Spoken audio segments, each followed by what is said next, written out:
시편 62편인데 잘 알려진 시입니다. 왜냐하면 이게 또 찬양 곡으로 만들어져 있어서 많이 부르는 노래이기도 합니다.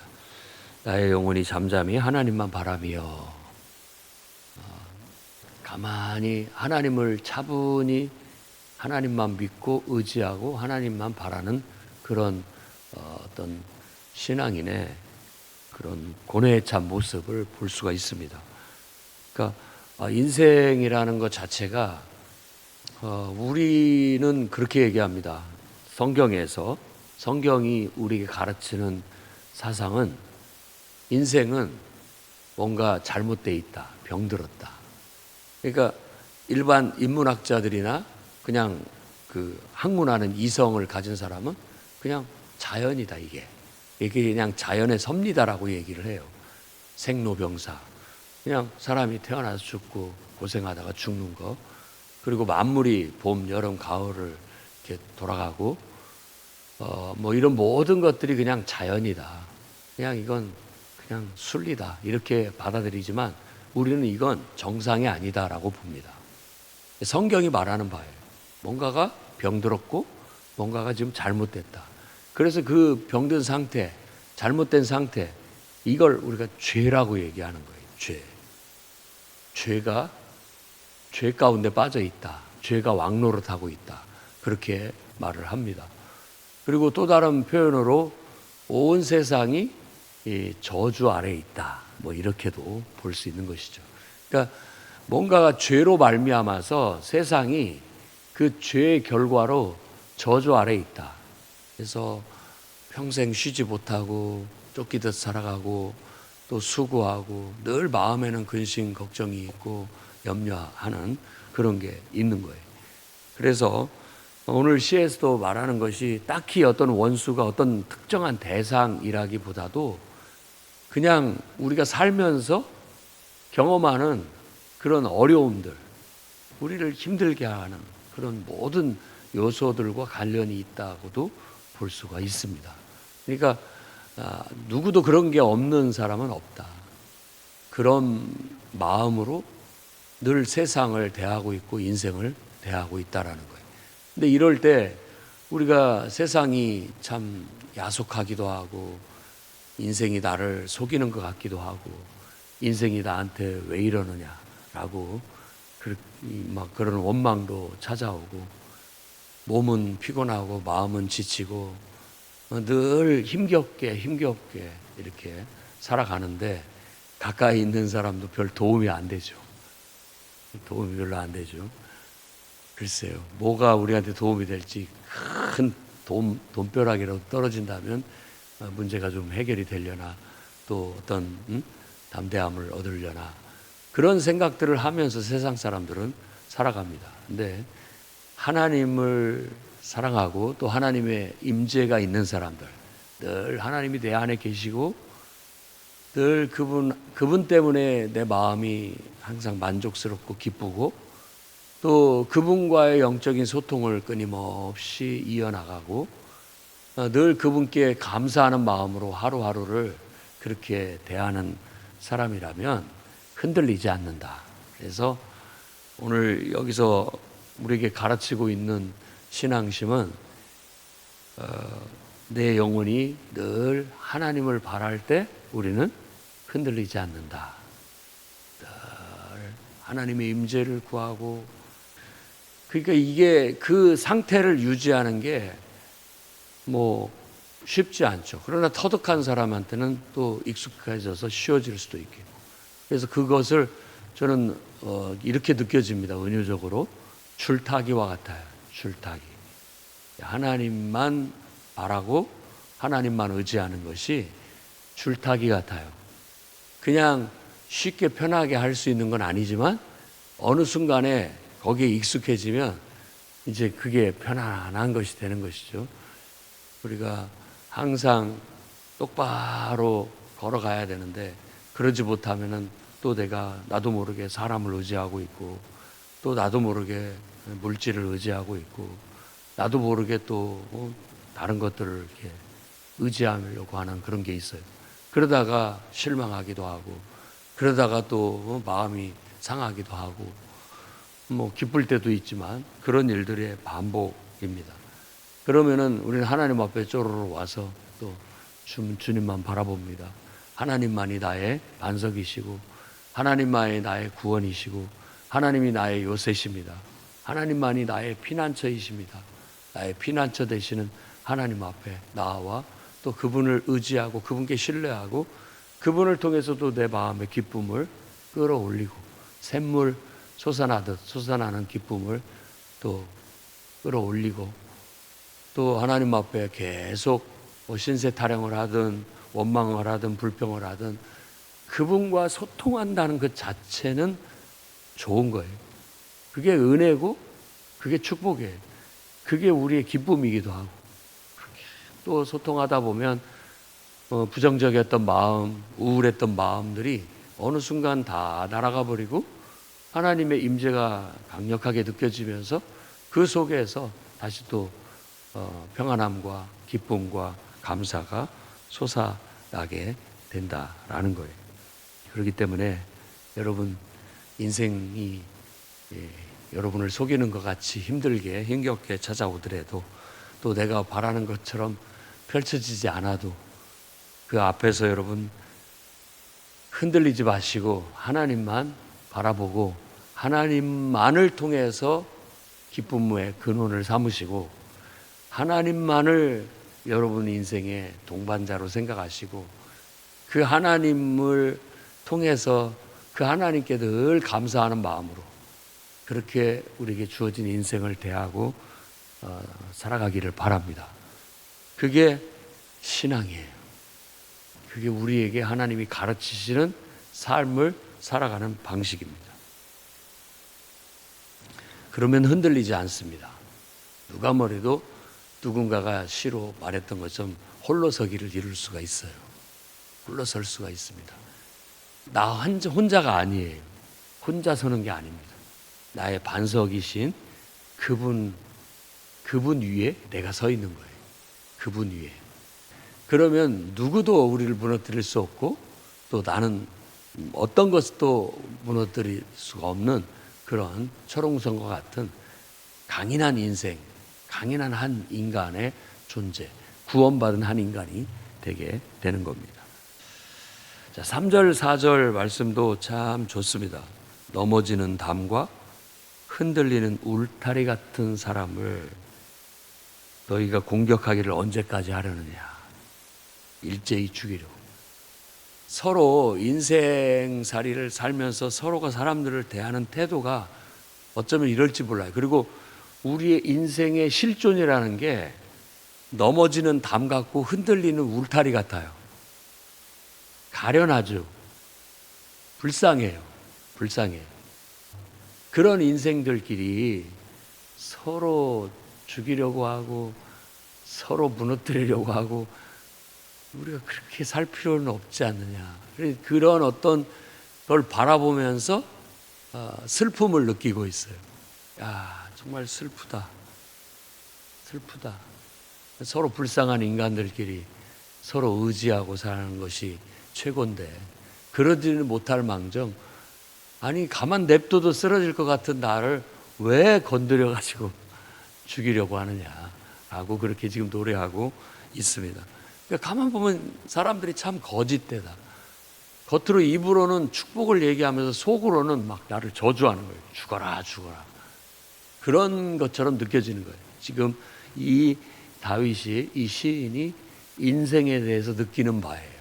아마 우리 모두가 다 공감하는 바일 거라고 생각이 듭니다. 왜냐하면 늘 인생의 고마움을 느끼고 감사하고 하루하루를 선물처럼 여기며 기쁘게 살아갑니다마는 그러려고 하다가 보면은 인간들이 때때로 보면 인생살이가 참 슬플 때가 있어요. 사람들의 모습이 막 속내가 다 보여요. 속내가 겉으로는 막 다 잘해주는 것 같고 축복의 말을 해주는 것 같지만 또 속에는 막 이런 저주가 들어있는 것 같고 그렇게 느껴집니다. 물론 안 그런 사람들이 많이 있습니다만은 그 사람들도 그러고 싶지 않을 거라는 생각은 들어요. 그러고 싶지는 않지만 그럴 수밖에 없는 상황, 그런 상황으로 이 세상이 돌아가는 거죠. 그러니까 그런 인생을 이렇게 보면 참 악이다. 참 이 세상이 뭔가 잘못됐다. 죄로 인해서 세상이 병들었다. 이런 것들을 절절히 느끼는 거죠.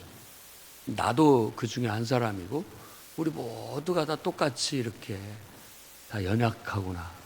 다 죄에 병들었구나. 그러니 이 상황에서 누가 나를 해방할 수 있겠는가? 이런 상황에서 무엇이 나를 구원해 줄 수 있을 것인가? 힘도 아니고 권력도 아니고 그 어떤 것도 아니라 만물을 창조하신 창조주 하나님만이 이 상황을 해결할 수 있는 구원자예요. 그분께만 우리가 희망을 둘 수밖에 없다라는 거예요.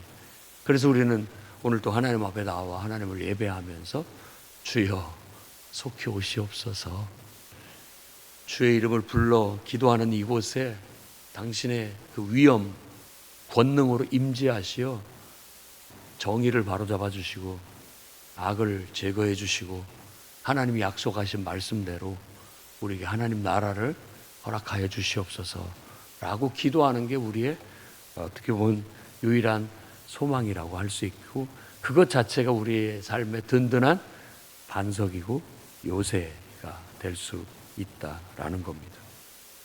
여러분, 우린 가만 냅둬도 넘어질 울타리 같고 담 같아요. 그렇기 때문에 너무 우리가 서로 미워하고 서로 나쁘게 하지 않았으면 좋겠습니다. 늘 하나님께 소망을 두자는 말을 5절, 6절에 다시 반복을 합니다. 잠잠히 하나님만 바라라. 나의 소망이 그로부터 나온다. 제 말이 바로 그 말인 것입니다. 그러면 우리는 흔들리지 않는다 라고 얘기합니다. 8절 말씀에 이제 7, 8절의 권면의 말씀이 나오는데, 나의 구원 영광이 하나님께 있다. 하나님께 모든 걸 두는 거예요. 온 우주를 창조하신 창조주는 너무 크셔서 우리 눈에 보기도 어렵고 또 우리가 사유할 수 있을 만한 그런 용량이 아니에요. 너무 큽니다. 그렇기 때문에 그분을 내가 인식할 수 있고 그분과 소통하려면 그분을 사람처럼 생각해야 돼요. 사람처럼. 그래서 그분과 인격적인 만남과 인격적인 교제를 나눈다라는 것은 그 크신 하나님을 볼 수도 없고 다 담을 수도 없는 그 크신 너무나 큰 그 하나님을 마치 사랑이 많으시고 정의로우신 한 사람으로 사유를 하는 거예요. 그래야만 내가 인격적으로 그분을 대할 수 있고 소통할 수 있기 때문에. 그렇지 않으면은 누가 하나님을 소통할 수 있겠습니까? 그래서 그분이 내 곁에 계시거나 또 내 앞에 계시거나 내 마음에 계시거나 이렇게 가까이 느끼면서 그분과 소통하면서 그분을 나의 구원으로 삼고 그분이 나의 영광이다. 내가 그분과 이렇게 기도할 수 있고 예배할 수 있고 대화할 수 있고 그분과 함께 이렇게 동행할 수 있다라는 게 나에겐 영광이다라고 알고 살아가는 것이죠. 그래야 우리가 그분을 피난처로 삼는 것입니다. 그러면서 8절 말씀에 백성들아 시시로 그를 의지하고 그의 앞에 마음을 토하라. 네. 그분을 신뢰하고 믿고 의지하고 그분께 내 마음을 다 쏟아놓아라. 토하라. 쏟아놓아라. 있는 그대로, 화나면 화나는 대로, 힘들면 힘든 대로. 여러분이 그냥 쏟아놓는 걸 사람 앞에 하면 좋지 않습니다. 부정적인 반응이 올 거예요. 하나님 앞에 하면 그러지 않습니다. 하나님 앞에 다 쏟아놔라. 하나님만이 우리의 그 모든 것들을 쏟아놓는 걸 감당할 수 있는 분이에요. 그분은 그렇습니다. 그걸 어떤 사람이 노래로 바다가 모든 걸 다 세상의 오물들을 다 받아들이잖아요. 결국은 쓰레기들을 다 받아들여요. 그런데도 그걸 다 이렇게 정화할 만큼 바다는 크고 넓어요. 다 크고 넓어요. 하나님만이 감당할 수 있어요. 여러분의 주위에 있는 사람은 속이 좁아서 그걸 다 받아들일 수가 없습니다. 자기도 힘들어요. 자기도 지금 넘어질 울타리 같은데 누구를 지지해주고 누구를 돕겠습니까? 하나님을 의지하시기를 바랍니다. 하나님만이 우리의 피난처십니다. 9절 10절에 슬프다. 인생이 참 슬프다. 인간이라는 존재가 입김에 불과해요. 입김. 인생도 속임수 같아요.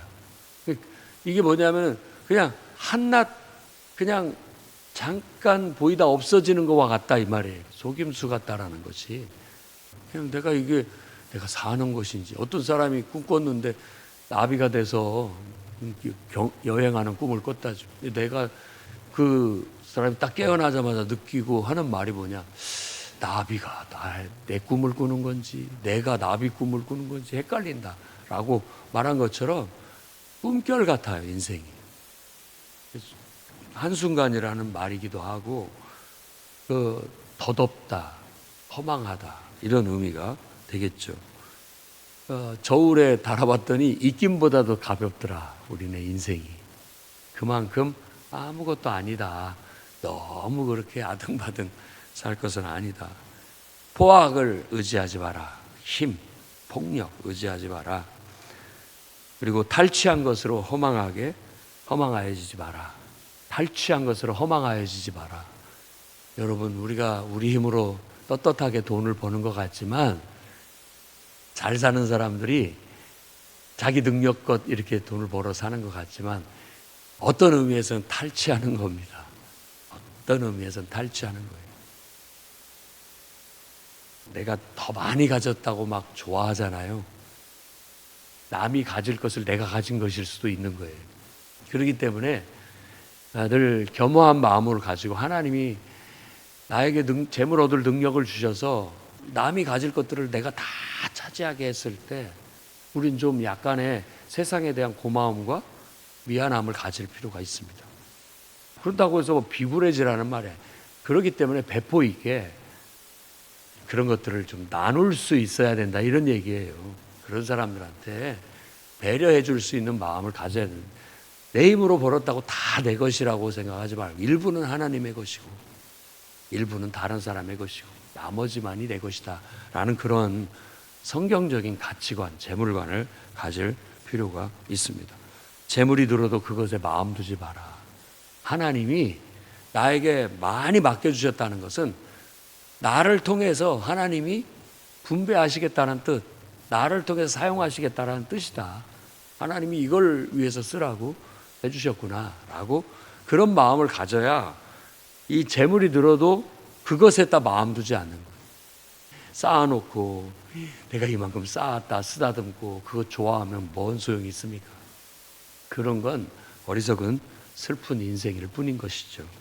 그래서 인생들을 보면 뭐가 잘못돼도 잘못됐어요. 참 불쌍하고 인생 자체가 다 그런데 어떤 죄에 그런데 사로잡혀서 그냥 그렇게 살아야 되는 줄 알고 살고 있고 또 본능적으로 그렇게 살고 있는 인생들이 참 서글프다라는 느낌은 떨쳐버릴 수가 없습니다. 하나님이 내게 한두 번 또렷이 하신 말씀을 내가 들었다. 그건 뭐냐면 모든 권능은 내게 속했다. 이런 말이에요. 이 말 속에는 저는 금도 내 것이고 은도 내 것이다 라는 말씀도 들어있다고 봅니다. 그런 거죠. 그리고 그러니까 모든 것이 하나님 것이에요. 내 것이 아니라고요. 하나님이 나한테 네가 한번 이걸 관리해서 사용해봐라 하고 맡겨주시는 거예요. 맡겨주실 뿐인 거예요. 원래부터 내 것이 아니에요. 있는 자도 내 것이라고 생각하면 안 되고 하나님이 나에게 왜 이걸 맡겨주셨을까를 항상 소통해야 됩니다. 내게 이 건강을 주셨다면 하나님이 내게 이 건강을 주신 거 감사하되 하나님이 내 이 몸을 건강한 몸을 주신 것을 내가 어떻게 이 몸을 하나님 잘 관리하고 어떻게 잘 사용할까 이렇게 소통을 해야 되는 것이죠. 더 큰 틀에서 내게 주어진 인생 늘 감사하고 하나님이 주신 은혜로 생각하고 내게 이런 인생을 주셨다면 하나님, 내가 어떻게 잘 관리를 해야 되며 어떻게 이걸 잘 활용을 해야 될까를 생각해야 되는 거예요. 그게 우리의 기도고 그게 우리의 삶을 살아가는 반석입니다. 거기서부터 모든 삶을 살아가는 것이죠. 그래서 모든 건 하나님께 속했다. 권능도 하나님께 있고 하나님의 것이고, 또 모든 금도 은도 다 하나님의 것이고, 내게 주어진 모든 인생도 다 하나님의 것이다. 사람마저도 하나님의 것이었는데 하나님이 내게 잠깐 맡겨주셨다. 요한복음을 읽어보면 그런 사상이 잘 배어져 있어요. 예수께서 하시는 말씀을 곰곰이 묵상해 보십시오. 제자들마저도 원래 하나님의 것인데 하나님이 내게 이렇게 보내주셨다. 사랑하라고 보내주셨다라고 생각해요. 그리고 끝까지 사랑하셨다라고 얘기하죠. 그들이 예수를 배신하고 스승을 배신하고 뭐 그랬다 할지라도, 버리고 자기들 살겠다고 도망쳤다 할지라도 그래도 끝까지 사랑하셨다라고 성경은 우리에게 그렇게 말해주고 있습니다. 그리고 이 시인은 하나님의 음성을 듣고 탁 치면 탁 하면 윽소리 나오듯이 나오는 게 뭐냐면 인자하심도 하나님 것입니다. 이렇게 말하는 거예요. 그러니까 권능이 내게 있다. 권능은 내 것이다. 내가 저 사람한테 나눠줬고, 내가 저 사람한테 나눠줬고, 저 사람한테 내가 잠시 내 대신 그 권능을 관리하고 사용하라고 맡겨줬을 뿐이다 라고 말씀하는 소리를 들었어요. 내게 주신 능력도 마찬가지겠죠. 내게 주신 능력도 하나님이 잘 사용하라고 내게 일시 맡겨준 거예요. 그런데 그 말을 듣고 이 시인이 고백한 건 인자하심도 하나님 것입니다 라고 말하는 거예요. 인자함, 변함없는 사랑을 말하는 거예요. 창조주의 사랑, 우리를 낳으시고 기르시고 돌보시고 인도하시는 그걸 사랑이라고 해요. 그걸 사랑이라고 합니다. 사랑이 우리를 태어나게 했고, 사랑이 우리를 살게 하고 있고, 사랑이 모든 것을 지금 이루어가고 있는 원동력이에요. 그걸 구약 성경에서는 인자하심, 헤세드라는 단어로 표현하고 있고, 그걸 신실하신 사랑 혹은 변함없는 사랑이라는 말로도 번역이 가능합니다. 가장 좋은 말이에요, 헤세드. 신약 성경에는 그걸 은혜로 번역을 했어요. 은혜, 하나님의 은혜라고 번역을 했다고. 그러니까 이것이 없이는 우리는 살 수 없는 거예요. 그래서 시인에게 절실히 필요하고, 또 어떻게 보면 경외하는, 두려운 하나님 앞에 하나님 권능은 내 거다 라고 말할 때 하나님 인자하심도 주님 것입니다 라고 말하면서 공의로우시고 정의로우시지만 또 사랑도 넘치는 분이시라는 것을 인식함으로써 그 스스로가 하나님의 은혜와 사랑을 힘입고자 하는 겁니다. 오늘 또 우리는 믿음을 가지고 잠잠히 늘 하나님을 바라고 정말 하나님 앞에 늘 붙어 있고 그분을 의지하게 된다면 하나님은 우리의 삶에 더 많은 하나님의 능력을 경험하게 하실 것이고, 더 많은 그 사랑, 축복을 경험하게 하실 겁니다. 그러면서 우리의 삶은 성장해 가고, 또 그러면서 우리는 더 위대하게 우리 인생을 살아낼 수 있습니다. 오늘도 그런 길로 나아가기를 주의 이름으로 축원합니다. 거룩하신 하나님, 인생이 우리를 힘들게 할 때 하나님 앞에 피해 잠잠히 하나님만 의지하고 말합니다. 주님, 우리의 반석이 되어주시고 우리의 구원이 되어주시고 우리의 요새요 피난처가 되어 주시옵소서. 주님의 날개 그늘 아래 편안히 쉼을 얻게 하시고 다시 기쁨을 회복하게 하시고 다시 감사하는 마음을 일으켜 세우게 해 주시옵소서. 오늘 또 정말 가련한 인생들끼리 서로 하나님의 은혜를 베풀며 하나님의 사랑을 나누며 살아가게 하시되, 포악을 의지하거나 서로 탈취하거나 재물로 인하여 하나님 힘들어하는 일이 없도록 붙들어 주시옵소서. 주님만 의지하여 늘 기도하고 하나님이 우리에게 주신 말씀대로 행할 때 우리 앞에 형통함을 주시고 또 물질의 축복도 허락하시고 사람의 복도 허락하시며 우리 하는 모든 일들이 다 잘 돼서 유익하게 해 주시옵소서. 예수님 이름으로 기도드립니다.